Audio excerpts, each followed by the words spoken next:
Hi, how's it going? I'm Marlene. Thanks for wandering by. Welcome to my month gone by video. In this video, I kind of review the previous month and tell you about what I got up to. Mostly to do with my tarot and oracle practice, but I just have a couple other bits of things that I wanted to mention along the way. So yeah, let's go ahead and do it. So obviously this is the journal that I was using for the month of November. This is an old journal that I used last year and it's got this like lovely soft cover. But I've been really focusing on just writing and I haven't been doing any kind of decorative journaling recently, which I do love to do. I just haven't been, I just haven't been motivated or called to do that kind of stuff these past couple months. So I just kind of grabbed an old journal that I knew had pages in it so I could write. And usually what I like to do is at the beginning of the month kind of, have a starter page spread where I, note down the practices that I got into and the decks that I was using. I also make note of, things that I'm reading or watching or listening to. And I truly don't have that much to share with you on that front in terms of the things that I was reading and watching. Well, with reading, I did go to the library and I got I got poetry books and I got some nonfiction books, but I didn't really read a whole lot this particular month. So I'm gonna probably save those and maybe show you more things in December if I get around to it. But in terms of what I was watching, I did watch a lot of TV, movies, and shows and things with my family this month, but mostly just, kind of getting into the holiday season. I was just watching a ton of baking shows. So I watched the Holiday Baking Championship and the British Bake Off and things like that. It was kind of just like on in the background consistently. And then also another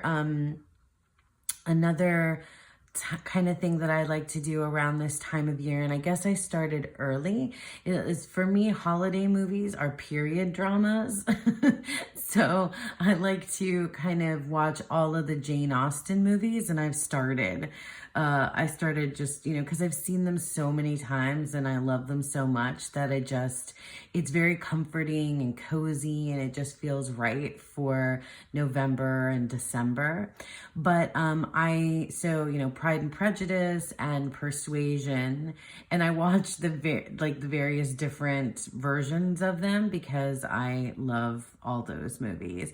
But I also rewatched the 1968 Romeo and Juliet, which I saw that for the first time and read Romeo and Juliet probably when I was in middle school, and I absolutely loved it. Like Romeo and Juliet, that 1968 version is one of my mom's favorite movies, and she even had the music playing at my parents' wedding. So I always heard that story growing up about Romeo and Juliet. So it's just, yeah, I just love it. I love Romeo and Juliet. I'm gonna rewatch the 1996 version as well, the Claire Danes and Leo DiCaprio. That's mine from when I was in high school.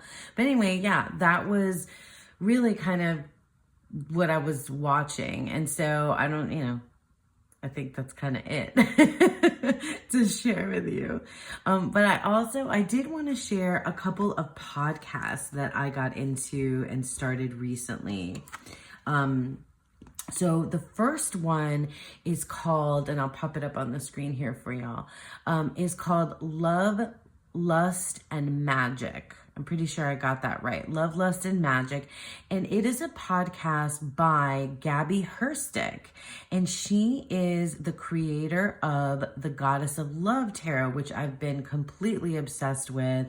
And if you follow me on Instagram, you know how much I've been using this deck. And I want to talk about that deck in connection with my goddess practices. So I didn't bring it out, but the Love, Lust, and Magic podcast is cool. I only listened to the intro episode, and then also the very first one, which is an interview, and it's really cool. I'm interested to learn more about Gabby Herstick because I didn't know anything about her. I got the Goddess of Love Tarot, and I've been really enjoying it.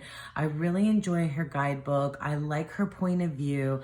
I think she's got a lot of really interesting things to say about tarot and sexuality and magic and all kinds of really interesting stuff. She's very progressive. I dig it. And so I wanted to learn more about her and her practices, and I think she's got some cool people on there that she's interviewing and talking to. So far so good. I really enjoy the podcast and Gabby Herstick. So that's a cool one. And then the other podcast that I started listening to is called, and I'll pop it up here on the screen for you now, is called Let's Talk About Myths, Baby. And I dare you not to get the song, the Salt and Pepper song stuck in your head. Let's Talk About Myths I found it because I was looking specifically for something that I could listen to about Greek mythology. And most of the stuff that I found was just really dry and boring, and it just wasn't my speed. I wanted to kind of like revisit Greek myths and learn more about Greek myths, because I studied, like a little bit throughout my academic career about Greek mythology here and there, but it's not something that I have, really invested my time in.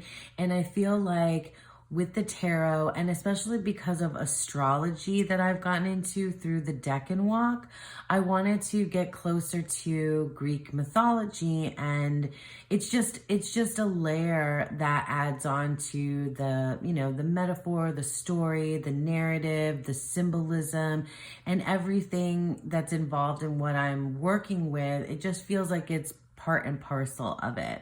Plus, Western civilization, come on. Anyway,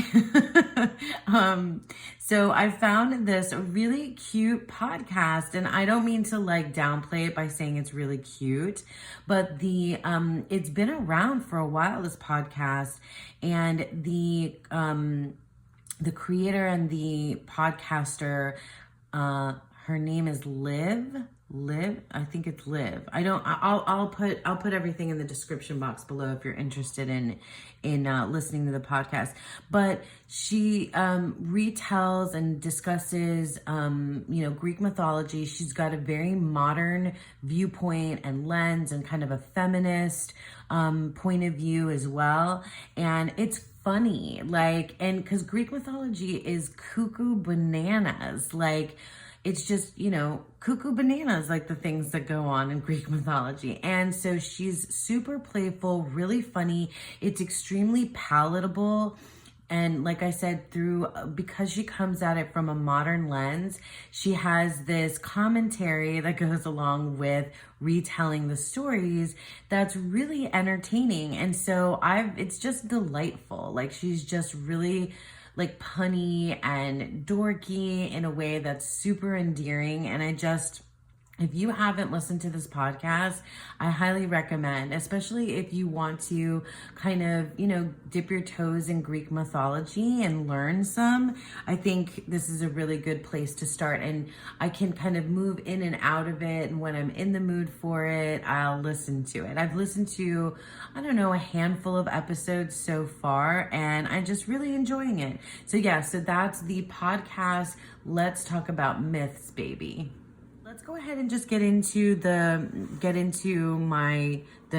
heart of the matter, which is my tarot and oracle practice for this month of November.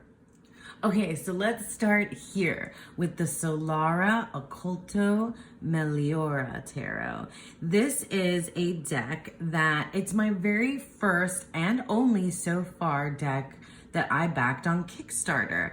And I have their other deck, the Crimson Asteria Tarot.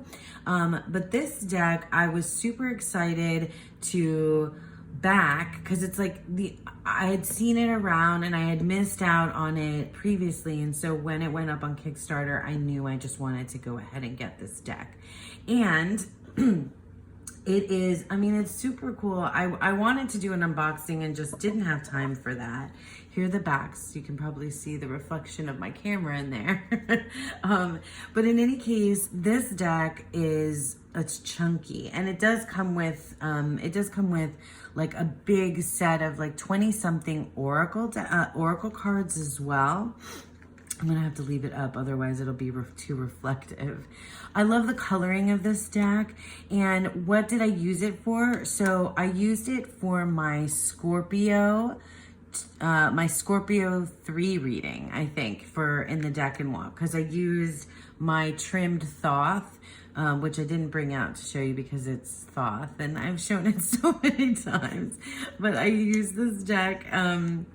I used my Thoth for one of my other Scorpio readings, because this month in November we had the 3 decans that we saw this month were Scorpio 2, Scorpio 3, and Sagittarius 1.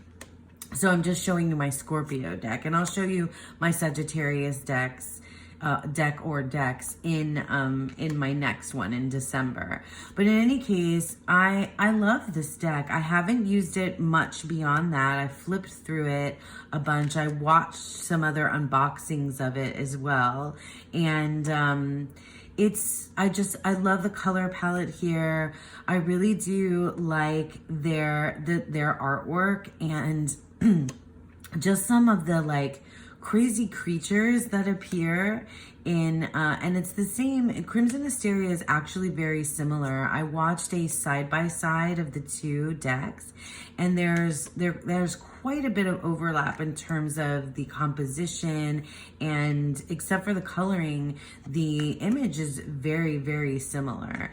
This is a very, Waite Smith leaning deck. It's just a good one. I'm looking forward to using it more. I don't have too much to say about it in terms of how it works in my practice, but it felt very, very appropriate for Scorpio.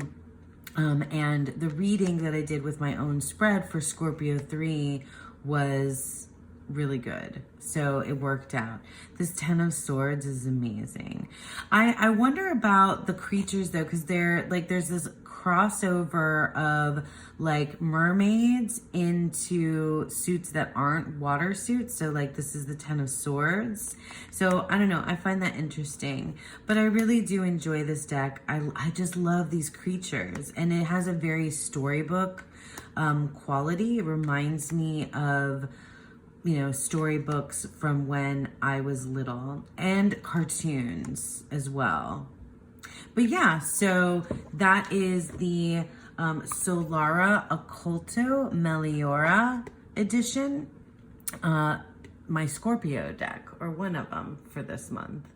Another practice that I got up to this month is working with the Self-Worth Path with Lisa Pepez and the Unicorn Fan membership. So every month we read a portion of the Self-Worth Path, which is Lisa's book, and she does a live stream for the members where we discuss that particular topic, and then we also do a reading kind of together, but everybody does their own reading, but then we share our cards with one another, and it's like one of my favorite things. I very much look forward to it every month. And then this month, what we did was step 12 was about stop being a control freak. And it was so timely, this particular chapter or step to get into in the self-awareness portion of the book, because this time of year is so it's just so easy for me to micromanage and get super controlling and like to want everything to be perfect with the holidays. My family, we celebrate Thanksgiving and Christmas, and there's just a lot of pressure to feel like everything needs to be some kind of a way, you know, coming from childhood and all that kind of stuff. But, you know, and then as a broader topic, just, you know, how I interact with and with the idea of control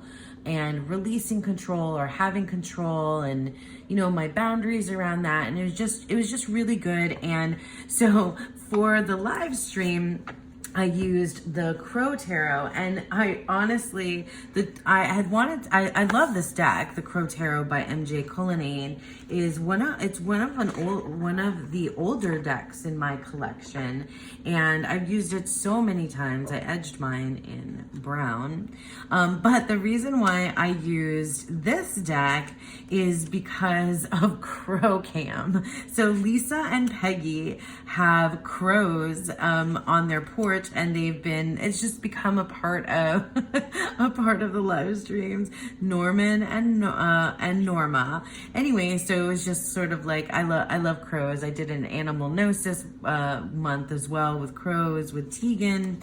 Anyway, I do love crows, and I love this deck. And so this deck is just always an easy reader for me. And it just, you know, I love the imagery. I love MJ Cullinane's art. It's very straightforward, you know, kind of Waite Smith clone, but I don't know. I just really enjoy it. It just speaks very clearly to me, and it just cut right through the BS and helped me understand my relationship with the theme and idea around control. And it was just cool to have a little bit of a connection, you know, energetic connection there with the crows that Lisa and Peggy have on their balcony. So that was really cool. And yeah, this deck, every time I get it out, I want to have it out longer. Aha, Seven of Cups, one of our decking cards this month. I love this High Priestess so much. But yeah, it's a beautiful deck. It's I mean, it's a go-to. It's one of those that's like a kind of a workhorse deck for me, and I like to use it. It has a bit of a masculine energy to me too, so I like to use it for masculine folk. Oh, this was my reading. Yeah, here it is. There you are, Six of Cups. Yeah, Six of Cups, Three of Wands, Knight of Wands. Anyway, that was a good reading. In any case, yeah, so that was the Crow Tarot that I used for my self-worth path reading this month. Okay, so this month we had for Animal Gnosis, which is a practice created by Tegan at Cosmic Creeper's Tube. She has a Patreon of the same name, Cosmic Creeper, and she does, among other offerings, my favorite is the Animal Gnosis, which I've talked about at length here on the channel before. I've made separate videos about it. I definitely leave links to Lisa, to Tegan, to Dawn, to all, you know, the folks that I talk about in all of my videos. But this month we had our Animal Gnosis was around snail, and it was so cool. I'm not like a big snail kind of a fan or person. I've never had snail pets, but I really, really enjoyed the different multitude of themes and topics that come around with snail, and it really just feels so connected to the spiral. It's just like an unending amount of ideas that can come from this little animal. Well, there are some snails that are actually pretty big. But also Tegan reached out to me for just to help her brainstorm on a particular spread for the Patreon, and she put together, you know, something beautiful, and I just gave her some feedback on it. And it was really a kind of like a choose your own adventure, and the way that I saw it was like walking through this spiral and this like myriad of different ideas that come up with snail. And one of the biggest themes that really resonated for me throughout the month is or a couple actually, is the idea of pace, slowing the heck down. And that's, naturally comes up with snail, with such a slow moving creature.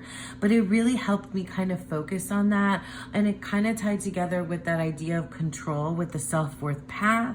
It also tied into what I was doing with Dawn Michelle's membership in the monthly medicine, which was kind of like looking at things in a different way. And I'll talk about monthly medicine in just a moment.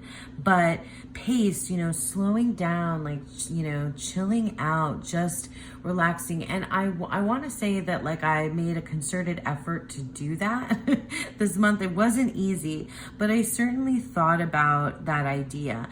Also, the idea of home and protection was another big theme to think about with snail. And boundaries, setting boundaries. There was, Tegan had like this just wealth of prompts. And what I did was I just kind of dipped in and out and picked various different, spread prompts for the month. So like on three different occasions, I pulled specific prompts out and did readings around it. And the themes were mostly to do with, this is a Dawn Michelle bag, just in case, I forget to mention it. The themes were around like pace, and what that really means, like what am I rushing around for, and what does slowing down really mean for me? Also protection, home and family, setting boundaries.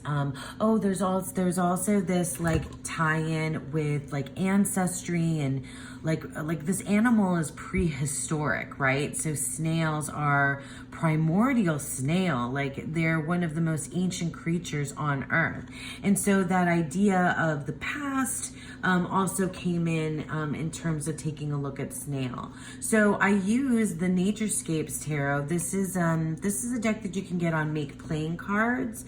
I believe the creator's name is Tina, and I believe they're also a tarot, they have a YouTube channel. I'll link everything down below, but it's a photo deck of landscapes, the Naturescapes Tarot. And this deck is one of my favorites. I don't use it as much as I feel like I want to, but it's just amazing. And it's going to be all flip-a-doo, isn't it? But in any case, these naturescape images really slow me down. Like if you want to talk about path working into a deck, this is definitely one that you can do that with. But just the imagery here, like physically makes me slow down, mentally makes me slow down. I take my time with it. And the readings were really good. I don't know, I think it's the King of Swords. I don't know if I passed it already or if I will. But it's this like mountain, and it really, there was just this whole, idea that I was having about like being the king of my own mountaintop. And, back again with that idea of control and setting boundaries. And, here he is, the King of Swords, right? I say, and it's this mountain. But it was this card that really, gave me pause and made me think about what it is to be this like king of the mountain. I think it was the King of Pentacles that I got as well. I got a lot of court cards this month. That happens to me a lot. Oh, here's our Six of Cups. This was our one of our decking cards this month. It's just a stunning deck. Like, look at this Hermit card. Oh my God, this Ace of Pentacles is like, might be my favorite. I think I always stop on that card too, whenever I show this deck. Oh, that's a great Chariot card. But yeah, I mean, this was perfect for snail. It just made sense. It just made, like, it made me physically and mentally align with the energy of Snail. And Snail was just a lovely guardian and a beautiful friend to have this month alongside me. Look at this Magician card. Oh my goodness. So yeah, so that was the Animal Gnosis practice with Snail this month. Oh, and this card, sorry, this card is from the Liminal Spirit Oracle. I don't have the box right here, but it's from the Liminal Spirit Oracle deck. And this Naturescapes Tarot. So here's another deck, kind of one-off deck that I used throughout this month. And this is the Mountain Dream Tarot, and it is available, it's an independently produced deck as well. And this is like a piece of tarot history because it is one of the, if not the first, photographic decks that was done with, you know, film, actual film and darkroom production of the photos. And this deck I've shown many times. I even featured it, I think, on on a poem video that I did here on the channel. I love this quirky, amazing photography. Like, these are just people from the creator's life, I think. If not, I think most of them are like friends and family. And it's funny, and it feels silly. It like lightens, you know, these difficult cards, but it's also a great working deck. It makes me smile, but it definitely, you know, it's tarot. It is definitely the tarot. This guy looks like John Belushi, and the King of Pentacles does too. I think that might be the same person. Look at these people. I just love it.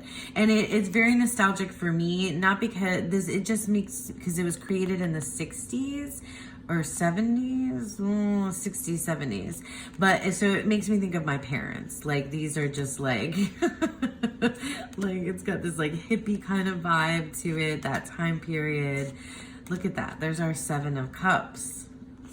I'm just pointing out our decking cards over and over again. Here's our 6 of Cups. Yeah, so it was, you know, 6 and 7 of Cups this month. The Tower card is amazing. But yeah, I mean, if you follow me on Instagram, you'll see that I was using this deck, and I was just using it for like random personal readings without a particular, you know, spread, just kind of like free form, which I like to do. And it's just a great deck. I love it. And it's so good. I don't know what else I have to say about it, right? Look at these pants. Yeah, there he is, the King of Pence, John Belushi. It's really not John Belushi, guys, but it looks like him. Yeah, awesome. So that is the Mountain Dream Tarot. Just one of my decks. It's like one of my go-tos that I like to use all the time, anytime, for any type of reading. Okay, so now let's talk about monthly medicine, which is a guided practice that is created by my buddy Dawn Michelle, and we have themes every week, and she gives us guided tarot prompts, spread prompts and themes to follow throughout the month. And so all my monthly medicine decks, I'm going to show you in like combos and deck families, because that's kind of how I roll with the monthly medicine. So this particular theme this month, without going, you know, into too much detail, it was about shenanigans. And so the idea was that we were kind of each week taking a silly word, and it was helping us kind of revisit practice in a playful and lighthearted way. And so the first week, the word was lollygag. So it was an energy to kind of linger over. And that worked really well with my snail theme as well, with the snail gnosis theme. And so I picked these 2 decks, which is the Scorpio Sea Tarot, and that's this one. And then this is Dawn Michelle's Finders Keepers Oracle, which is amazing. And honestly, I thought that I was going to favor Dawn Michelle's other oracle deck, the Sacred Threads Oracle, over this one. But now I can't decide which one I like better, because I really enjoyed working with the Finders Keepers Oracle this month as well. It's just so different, and the way that, well, let me just show them together so you can see. So the Finders Keepers Oracle works really well with the Scorpio Sea Tarot, but it also just works really well with a lot of different decks, just because there's so many different colors to work with, but it has this like super vintage homemade vibe, because it's a collage. It's a hand-cut collage deck. And then the Scorpio Sea Tarot is by Maggie Stiefwater, and she, oh my gosh, I have to pause here. I'll talk about Maggie Stiefwater in a second. So this death card, this deck gave me this death card a couple of times, and it was hilarious because this is supposed to be a lighthearted and playful month, right? But it just was so appropriate, because it made me face things, but it made me laugh, because it made me face things in a way that was like head on, that I wasn't necessarily expecting. And also because this was, Scorpio season most of the month. And Scorpio associated with the death card. And just the idea of like ancestry was another kind of theme that came in, that primordial snail idea, but also the past and timeline and cycles of life and death because of the deck and walk, and because of the 6 and 7 of cups, the Scorpio cards, being in here. It was just, it just was amazing, like it makes me laugh and made me think. It definitely was like, come on, why did you do that to me? But anyway, so back to the Scorpio Sea Tarot. Look at this, it's so beautiful, this Page of Cups and simplicity. Oh my gosh. Anyway, the Scorpio Sea Tarot by Maggie Stiefwater. She wrote the Raven Cycle books, and also the Scorpio Races, which is, I think, what this deck is loosely based on. I have not read any of her books, okay? But I have both of her decks. And the Scorpio Sea Tarot is just like a super personal deck. Here's death again. Death and home, because I am comfortable there. That's amazing. But yeah, so I don't think you have to read the books in order to, work with her decks. But this deck for me, I feel like it's just not for everyone, because it's so minimalist and it's these very specific characters. It definitely goes outside of the box when it comes to the tarot. But I really love this little seaside village. I love the animals. I love the characters here. I know them very well. And this is a deck that kind of took me outside of my comfort zone almost right away when I was learning to read the tarot. So I really love and appreciate the Scorpio Sea Tarot. And I really, really love the way that this works with the Finders Keepers Oracle. Look at this. Always take the scenic route and the 3 of Wands. This gives me more 8 of Pentacles vibes here. This 3 of Wands, but I kind of dig it. And I definitely dig this guy with his long beard. Always take the scenic route, 3 of Wands. That's cool. That's definitely cool. Page of Coins and Harvest with Gratitude. Perfect card for this season as well. So yeah, so that is the Scorpio Sea Tarot and the Finders Keepers Oracle. So the next week of monthly medicine, the key kind of theme was the word skedaddle. And the idea is that we were looking at something that we no longer need, right? Something that can skedaddle, can get the heck out of here.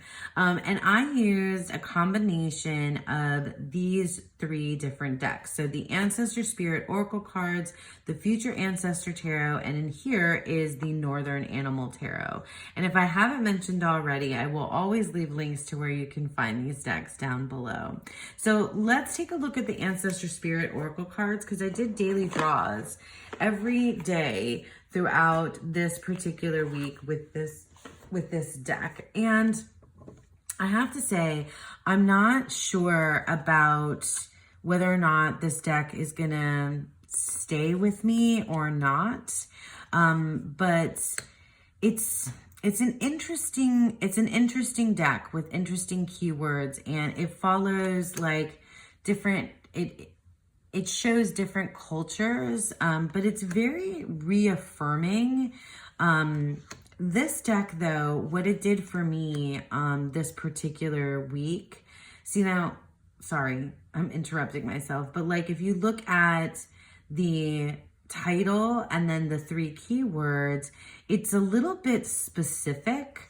And it was okay, because let's see, like I got this card. It was okay for me this particular week. It really kind of had me looking at what needs to go in terms of my ideas around who I am in the workplace and my career and my persona at work and what I really value in terms of what I do.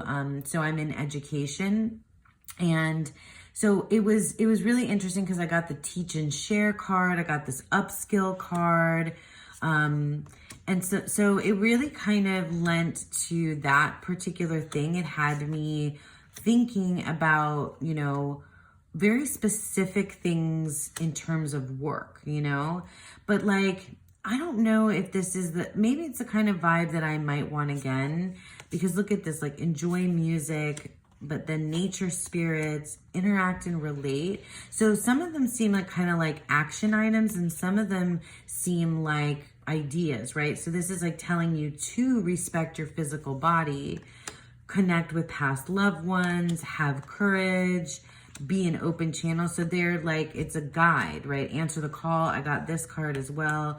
Shine brightly, be thankful.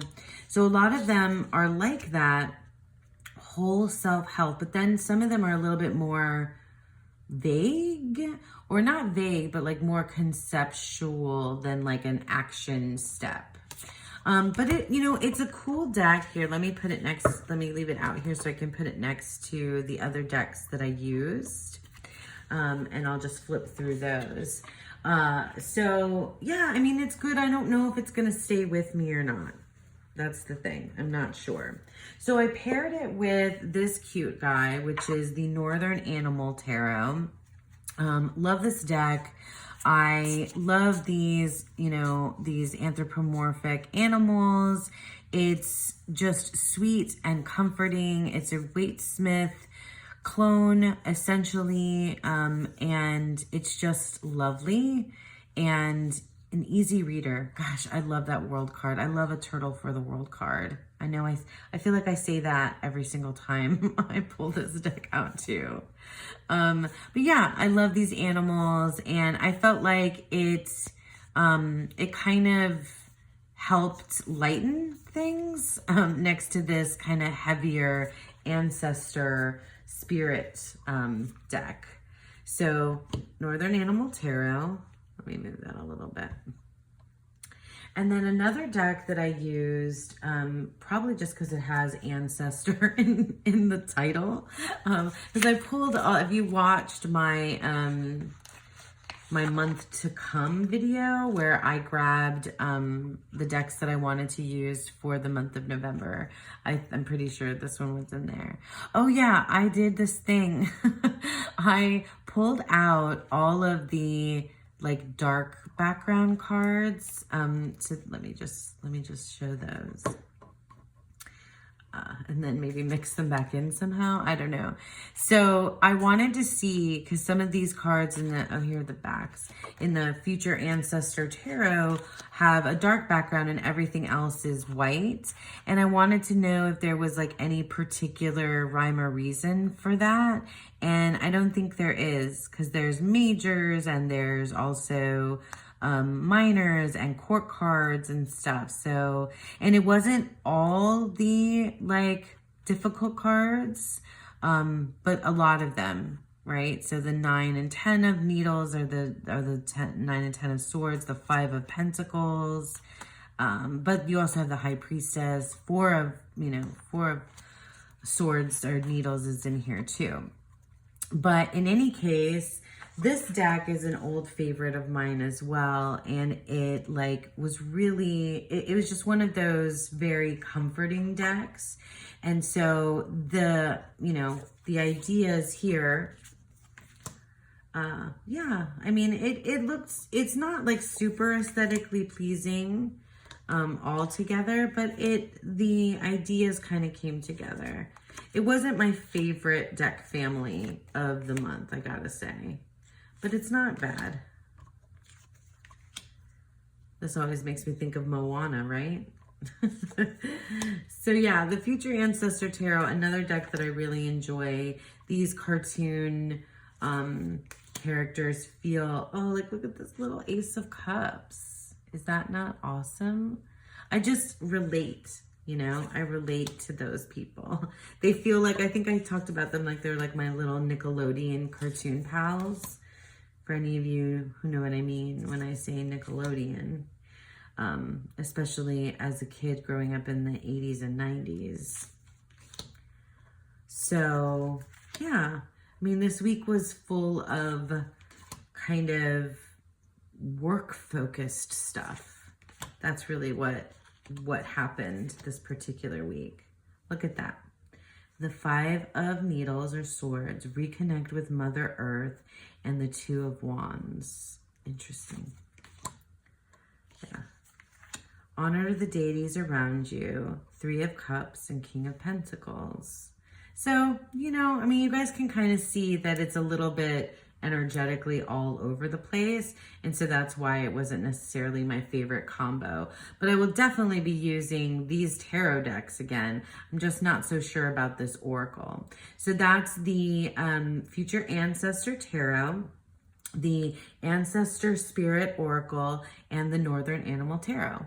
So the following week in Monthly Medicine, the word was cattywampus.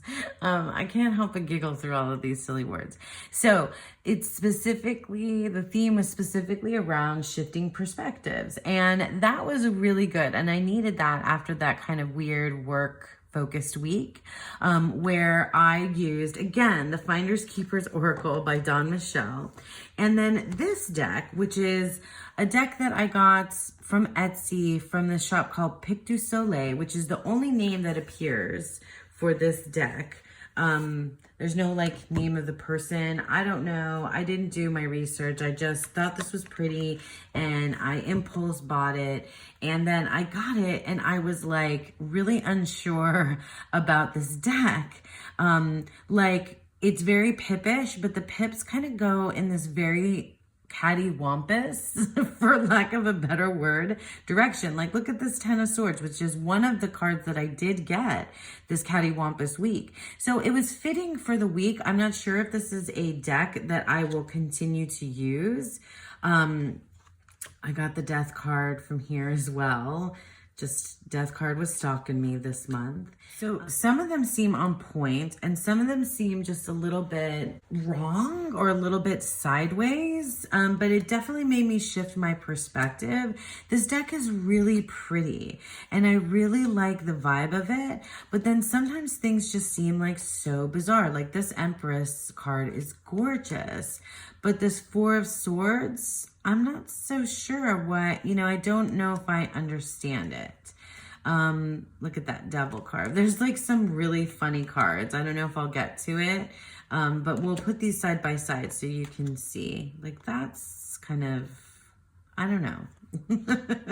Three of Cups, Eight of Cups. But there's like the Chariot, the horses and the Chariot. Like, look at the Sun card. Like, that feels like not in keeping with the rest of the mood of this deck, you know? But it is a good Sun card, I guess.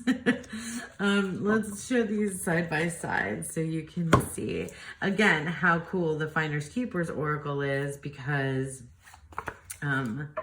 it can go with so many different decks. And these, yeah, the vibe here was pretty cool. Like, look at this Four of Cups. Like, this is the same, like, that's the same image from that Queen of Pentacles, I think. The body is making that same pose in both of those cards. So, I don't know, but it worked for Cattywampus Week. Like, Cattywampus Week was just that. Like, it was making me shift perspective. And this deck, oh my gosh, it's called the Bluewood Tarot. I didn't say the name of it. I never remember to say the name of this deck. It's called the Bluewood Tarot. And it's pretty cool. I mean, it's just some things I think kind of throw me off, right? Knight of Wands, keep life simple. So like the Five of Swords, why is there a whale on the Five of Swords? Not sure what that's doing there, but it's pretty. It certainly is pretty. This Two of Swords is great. What seems ordinary is often the extraordinary. This Finders Keepers Oracle is such a good deck. Like, it's such a good deck. Believe in magic. The Magician. All right, I'll leave it at that, because what could be more perfect than that? So, Cattywampus Week definitely made me shift perspectives with this oddball kind of deck, the Bluewood Tarot, and again, using Dawn Michelle's Finders Keepers Oracle, which is like slowly creeping to the top of my Oracle list. Or maybe not so slowly creeping to the top of the list. All right. Okay, and so the next week in Monthly Medicine was Abracadabra, making magic. So I hadn't planned on bringing out my Yule holiday Christmassy decks that make me feel like December yet, but I just felt like I needed them this week for Abracadabra. So for Thanksgiving week this was, and it's just, I love these two decks. So this is a Green Witch Tarot. I'm sure many of you have seen it all over the tarot tubes. I edged mine in green. I don't have the Everyday Witch. I don't have that new one. What's that new one? I can't think of the name of it, but you guys probably know what I'm talking about. That's like a witchy deck. Because I have this deck, and not to say that you can't have decks that like overlap or seem similar, but I just don't want those decks because I have this one. I don't know. That's just how it works for me. This is the card that made me rethink how I look at the Devil card, and I absolutely love the Devil card as nature. It's just, and the write-up in this, I love this guidebook too. I love that there's an animal and a plant on every single card. I love these people. I love this village. It's so cozy. It's so inviting. It's so comforting to me. Like, but it also like teaches me. I love that. The Holly King. I just, I love them. I love everything about the Green Witch Tarot, right? And so I have it, and it feels very magical to me, right? It feels very witchy and very magical to me. And then this is the Seasons of the Witch Yule. Now, you guys, I have most definitely talked about the Seasons of the Witch Yule Oracle before. I've talked about the series before. I've talked about how this particular series is just tailor-made, I think, for someone like me. And it's just exactly what I want and need. This Yule deck is probably my favorite of the series. I love this. I got the family card. I definitely got that card. It just feels magical. Oh, I purposefully pulled cards out for Thanksgiving Day, and this is one of them, the feasting card. Yeah, I love everything about this, about this deck. And I love pairing these. It just feels right. It's very spot on. It is perfect, and it just feels good. And also gives me, messages and helps me, there's the Tower and Silent Night. And it helps me and guides me. I also used on Thanksgiving Day, I used the Yule Oracle and pulled a card for everyone in my family that was there. It was just a low-key small group, but I did that. And yeah, I was just super happy to bring this magic and this energy out into my world early this year, but I don't care. Yeah, 10 of Pentacles. So I did, like, I pulled a bunch of cards and took a picture of chosen cards that I picked for Thanksgiving Day, and I really enjoyed doing that. Oh my God, look at this squirrel. So I'm sure, oh, look at these orbs meeting up with each other.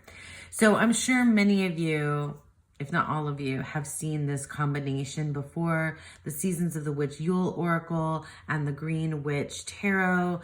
Absolutely an abracadabra making magic type of combination for me. And it really brought the season, started bringing the seasonal magic and the feeling of this time of year out for me, and helped me move on from some of those other themes that I was working through this particular month. Okay, and so lastly, let's look at these two decks, because the very last week of November is Hodgepodge week, but it's not a full week. It's just kind of like a few days. But in any case, no biggie. For Hodgepodge week, I was thinking about embracing the mess, which is the theme, right? But I also just felt drawn to be using these two decks. Now, you'll recognize these if you are walking the Decans with me and paying attention to that series, because these two decks are decks that I've been using in my study of the Decans in the Decan Walk, and I have not really used them as readers yet, and so not really, and so I just felt drawn to start using them and reading with them, and they actually pair beautifully together. So this is the Star Codes Astro Oracle, as you can see, and the Zodiac Tarot. Now, the Zodiac Tarot is fantastic because it has all of the astrological symbolism on the card themselves. It's a Waite-Smith clone. I edged mine in black. It's kind of big. I just wish it was just standard tarot size and not so huge, because I can't really trim it, because I'm gonna cut off so much if I do. But I really love the imagery in this deck. And I've loved. What did I do here? I think I took out all of the quartz and majors. Oh no, maybe I shuffled it again. I like to order the Decans and test my knowledge on the Decans and put everything in order. Yeah, I totally did. I took out all the aces. So this is all the aces and the court cards. And then I started, and then here are the, maybe I did shuffle it again. All right, it doesn't really matter. It doesn't really matter what I do, but I mean, you might be interested to know that I'm constantly reordering my decks, putting them in order, and I test my deck and knowledge by separating the cards out into the minors and then putting them in order. It's just a thing I do. So this deck is awesome.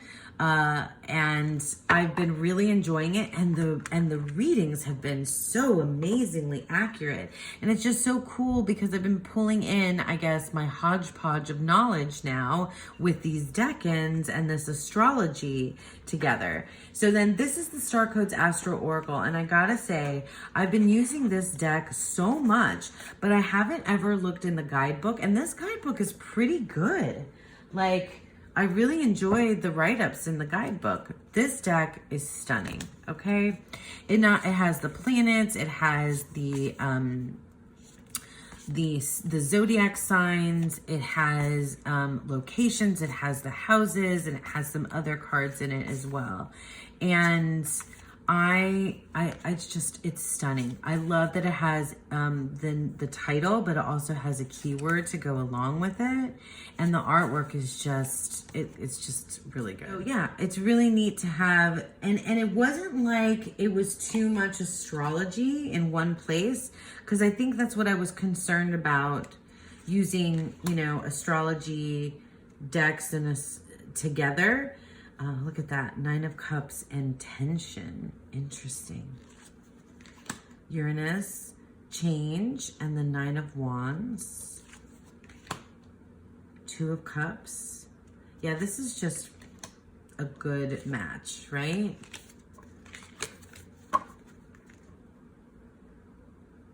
Five of Cups, journey. Oh, that's a great 4 of Wands for Cancer. But of course, you can see that the decan cards, the minor cards have the glyphs on them. So just flip through a couple more. Look at that. Exploration. I just love it. It's just a really good combo. It's just a really good combo. All right, so there you have it. This is the Star Codes Astro Oracle and the Zodiac Tarot, my hodgepodge week. All right, so there you have it. That was my month gone by for the month of November 2023. I thank you so much for sticking with me, and I hope that you all have a beautiful, wonderful day.